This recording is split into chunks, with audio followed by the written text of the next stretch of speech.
Yes, guys, you know what time it is. It's your boy Jack here with another Stats with Jack. Do let me know if you guys enjoyed this kind of more cohesive, pre-recorded sort of package for it. I seem to think it's like a bit better for you guys to be able to kind of consume all the information a bit more efficiently than maybe sometimes the live shows. As always, everybody, do hit that like button while you're in here. Do as well throw in your comments if you feel like maybe Stats with Jack needs a bit of an improvement on something, or if there's maybe something I might have missed as well. Do grab that membership as well. Like David and I have been saying, there's about 6,000 of you. If everybody were to grab that membership, Dave and I would be able to pursue this, a bit more full time and be able to improve the content even more. But don't you worry, the content is getting better and better every single week and every single month, especially going into the summer. We have lots planned. But if you do enjoy this channel and you do feel like supporting it, do grab the membership. It really does help us out a lot. But everybody, let's move on into the cold hard facts. In August 1949 was the last time Brentford hosted Spurs in a league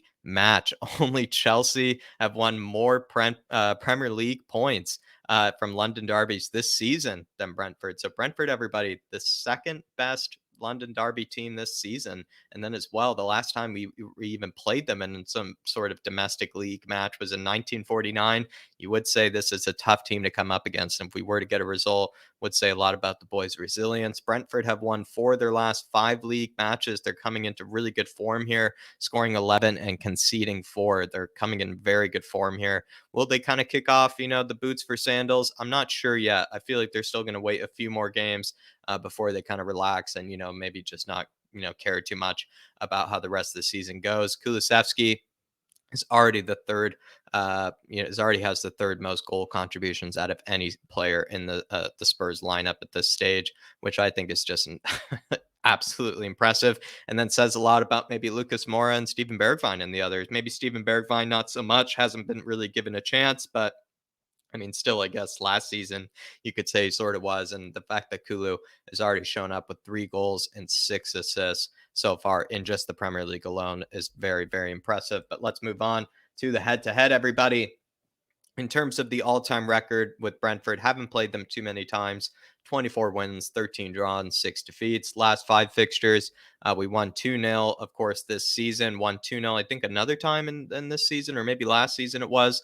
Won 2-0 as well. I think that was that Jose match that was in that League Cup game. Drawn as well. I think that was in 2000 with Brentford, everybody. So that was a League Cup match, if I'm not mistaken, and then won 3-2, I believe, in 1998, and some other League Cup fixtures. So we haven't played Brentford too often, I must say. Conte's record versus Brentford, 2 wins. I think one was in 2017. The one was from this season. Conte's record versus Thomas Frank is 1 win from this season. And then Thomas Frank's record versus Spurs is 2 defeats, one against Jose and the other against Antonio Conte. So maybe he has a bit of revenge plan for us. Who knows? Who knows? Maybe he's figured us out. The 2 lineups that I have predicted for Brentford, you could see a 3-5-2 happening. It's what they've gone for the majority of this season. It's also what's worked against us, maybe in the case of Brighton.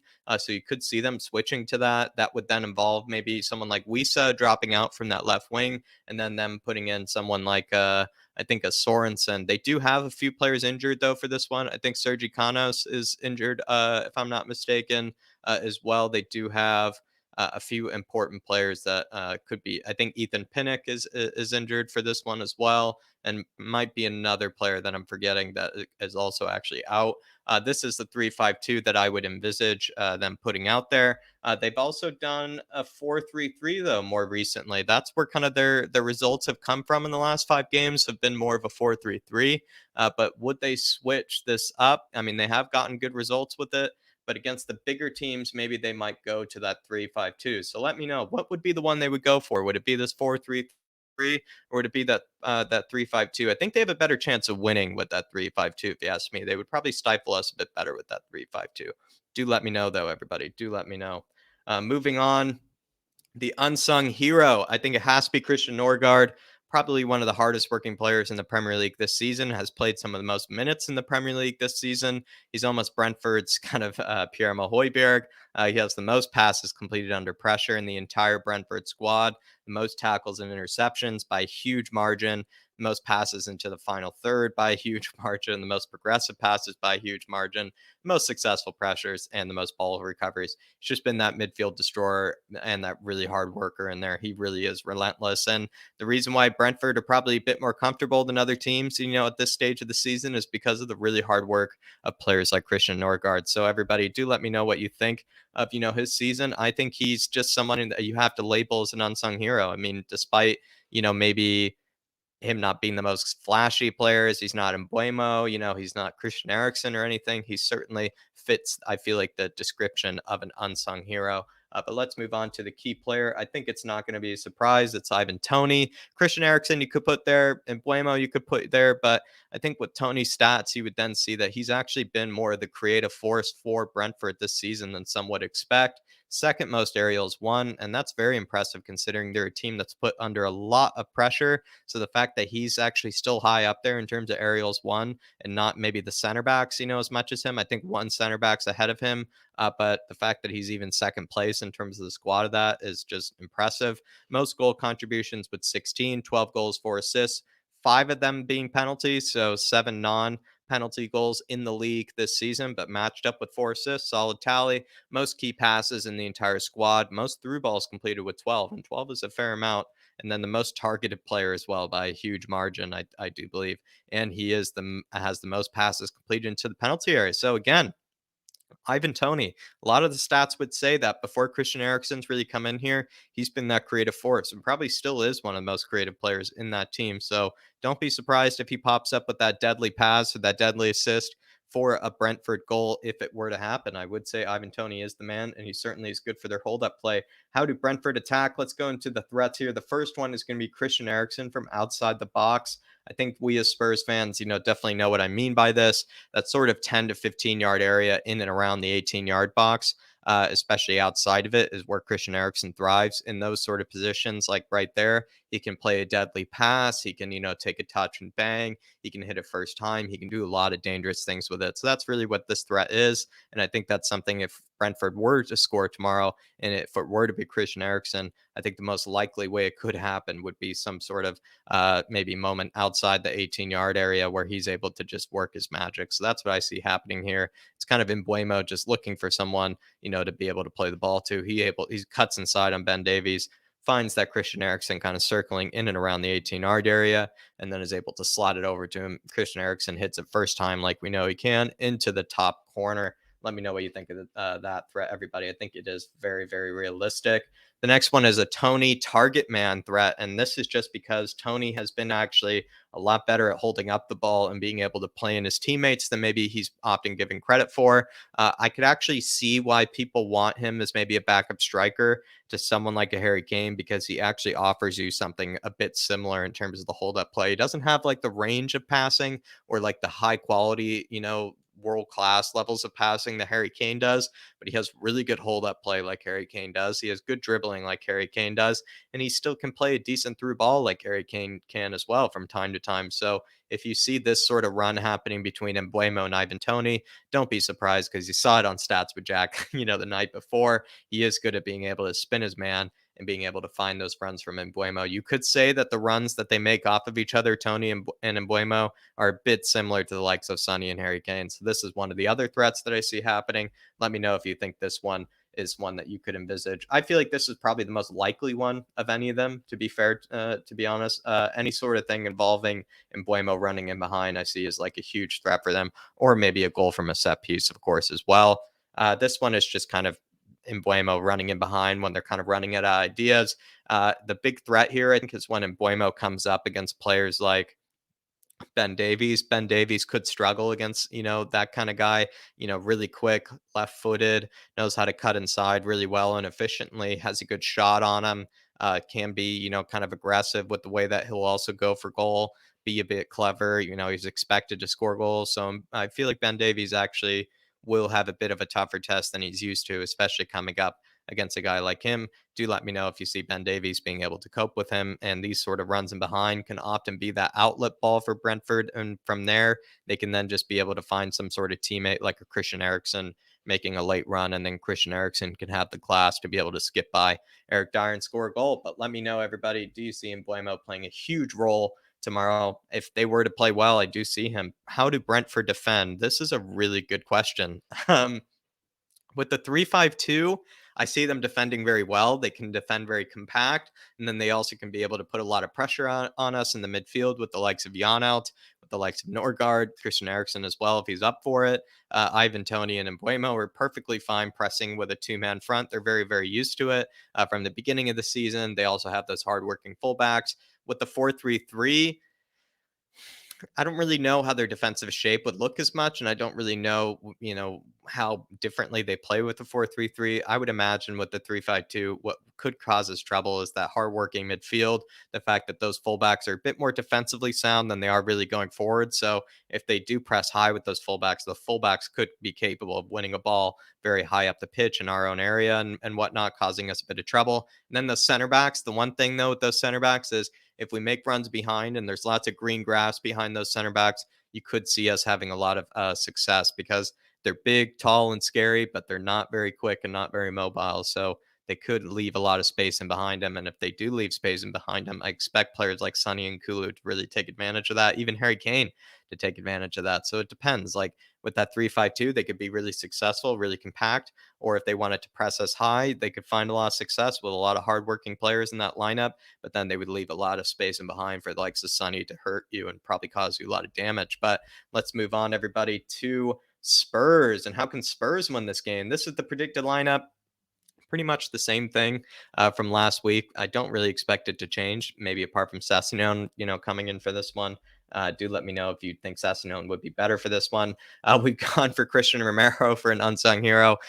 Is he unsung? I don't know. I'm running out of unsung heroes for Spurs at this stage, but I've decided to compare him to all center backs in Europe's top 5 leagues. Excuse me, and he's just unbelievable. In terms of tackles won per 90, he's in the top 2% of all center backs in Europe. Successful pressures per 90 is in the top 4%. Tackles and interceptions combined per 90 with 5.72. Imagine winning the ball nearly 6 times per 90. He's in the top 2% of all center backs when it comes to tackles and interceptions. Pressures in the attacking third. I just love that he's able to be that high in that regard. Just shows how aggressive Romero is. And then even, cheeky players triple pass, he's pretty high in that mark as well. Loves to be able to take on a guy, just likes to make game exciting for himself. He likes to make the game fun for himself, Romero. But I thought those were great stats. Kind of not comparing him to the squad for this one. So switching it up, and, going for him against, other center backs around Europe.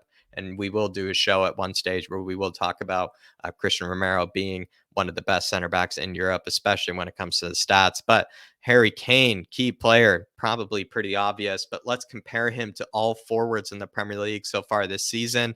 In terms of long passing, I mean, he's in the top 5% of all forwards. This is strikers, left wingers, right wingers, maybe even kind of a high, place number 10, included. So a lot of forwards are included in this metric. Through balls completed, he's the best in the league per 90. Goal creating actions, he's in the, some of the best, top 5% of, being able to create goals. Passes into the final third per 90, he's in the top 3% of that metric. Expected assists per 90, so the amount of assists that he's expected to have per game, he's actually the best in the entire league. And then the shot creating actions per 90 is in the top 10%. So in terms of being a creative forward, Harry Kane is by far one of the best in Europe. He's easily metrically been one of the best in the Premier League this season when it comes to the stats, but also just in Europe, he is by far one of the best creators we honestly know on this planet. But let's go on to how can Spurs win. Let's go to the Spurs threats. This one is just Harry Kane kind of repeating, a bit of a similar pass that he made for Reguilón, except in this case, we're going to let Harry Kane score at the end of it. What I expect him to have a bit of trouble with is that guy Norgard, because if Norgard is being responsible for Harry Kane, kind of like Basuma was responsible for Harry Kane. I want Harry Kane to maybe learn from, maybe mistakes made by either him and his teammates, and not getting the service into him. So what Harry Kane maybe needs to do in these situations is to either spin Norgard or to be able to kind of outthink him in certain moments, because Norgard will be very aggressive with him. He won't, switch off, and Harry Kane needs to find a way to maybe outsmart him. I kind of have him just, shield him off and kind of spin him to receive the ball. Then he kind of waits at the top of the 18 for Reguilon to play him back, for him to curl it into the top 18. Do let me know what Harry Kane needs to do in order to get the best, against this Brentford team, because I see Norgard causing a bit of trouble to him, kind of like Basuma did last time out. But let me know what you think of this animation. I think this could be one that David really likes, especially with the Harry Kane bangers. But I think the Sunny one is even better, because the Sunny one, I'm actually thinking that we always seem to do Sunny being played in behind by Harry Kane. It's probably gotten a bit boring at this stage, you guys seeing all those animations. So I've decided to kind of repeat something a bit similar to kind of the Burnley, kind of goal where he goes on that surging run to a degree. And in this one, I'm kind of thinking that with that Brentford sort of, defense, they're big, tall, lanky, but, a bit clumsy and not very mobile. So if you have a Sonny running full speed at you, with a bit of determination, kind of a bit of hunger, he could skip past one, two, three, four players and end up being through on goals. That's what this one is actually more or less trying to show. Do let me know if that is even possible against a team like Brentford. You could probably see him getting taken down before this happens, but I mean, they could end up switching off. And when Sonny's running full speed at you like this, he could end up having an absolute worldie. So do let me know, everybody, what you think of this animation. I think this could be an absolute worldie of a goal. And who knows? And speaking of worldie of a goal, we need Kulu to be hungry tomorrow, everybody. We need Kulu to be hungry, because he did not have a good display against Brighton, and I want him to improve on that. And in this one, we're just going to have Kulu kind of leading the counterattack, initially won by Christian Romero. Christian Romero then finds Emerson. Emerson plays it out to Kulu. Kulu then sort of, waits patiently while leading the counterattack, finds Bentancur. Bentancur finds Harry Kane. Harry Kane is able to then slip that ball in to Sonny. Sonny, being very unselfish, and as well as Kulu being very hungry, offers himself as that, that side pass, that sweat across the six in order for them to tap it home. But everybody, Kulu, he didn't really have that great of a display against Brighton. Could he struggle against Brentford? I really doubt it, because I think he had a tough assignment, coming up against Cucurella. And to be honest, Emerson being on his team as well didn't help him out, going forward. I imagine Kulusevski is going to learn a lot from that, display, and definitely pull out, a much better performance. And the big question though is like, can he do exactly what this goal is showing here, which is leading counterattacks, being that creative force that we know he can be? I expect in situations like this to him to be very classy, very composed, and to know exactly what to do. But Kulu, we need you to be hungry tomorrow, my man. Need you to be hungry. Let's move on to the players to target. So like I said, the big, tall center backs there. Instead of Charlie Good, maybe it could be Sorensen. It's that new player that they've been adding in, I think, and they did it recently. Pontus Janssen is an absolute just fridge of a player. He's very, very good, but definitely can be taken advantage of for pace. And then Christopher Ayer certainly is someone that I would also take advantage of, especially because he's also, big, tall, lanky in the air, and, could be taken advantage of by a player like Sonny, I would imagine, because Sonny, when, he has a bit of the pace, for him, he can easily, take advantage of, big, tall guys like that for sure. Definitely can. But let's move on to the other key battles. And the key battles are going to be Christian Romero against Ivan Toney. I imagine Christian Romero is going to be very much responsible for Ivan Toney. Would Ivan Toney cause Christian Romero trouble? Perhaps in the air. Christian Romero isn't as good in the air as he is maybe on the ground or on the floor. But the service into Ivan Toney will be tough with someone like Christian Romero causing him lots of trouble. So that certainly will be a huge key battle for tomorrow. The other one is going to be the midfield battle, especially if they overwhelm that midfield. And it's going to be Højbjerg and Bentancur against Norgard and Eriksson. You have the creative force with Eriksson. You have, the hard-working steel that are both Højbjerg and Norgard. Could be a very, very interesting battle, especially if they throw in Janelt, in there too. It could be a really interesting one for sure. And then as well, we are going to go on to Ben Davies against Mbuemo, like we touched on before. Mbuemo running full pace at Ben Davies causes me a bit of worry. So we hope that Ben Davies can be up for it. And then the last one here is kind of from the corners and from the set pieces. Christopher Ayer, Pontus Janssen going up against Romero and Dyer. I feel like they're probably much better in the air than those two, much taller than those two. So we do have to be worried about maybe the set pieces. And that's probably where teams like Brentford also really do want to score their goals anyways. It can make a lot of sense that they would take advantage of it. But there you are, everybody. That is the end of the stats with Jack. And let me know if you enjoyed it. If you kind of also enjoy these more pre recorded versions of it, I feel like they're kind of a bit more compact, a bit more concise, allowed to get the information out a bit quicker so you can be able to watch, all of it instead of having to see the whole live stream. And as always, everybody, do hit that like button on your way out. Do grab that membership as well, like David and I have been saying, to show a bit of support to the channel as well. And as always, we will be seeing ya. Come on, you Spurs. And in Conte, we trust.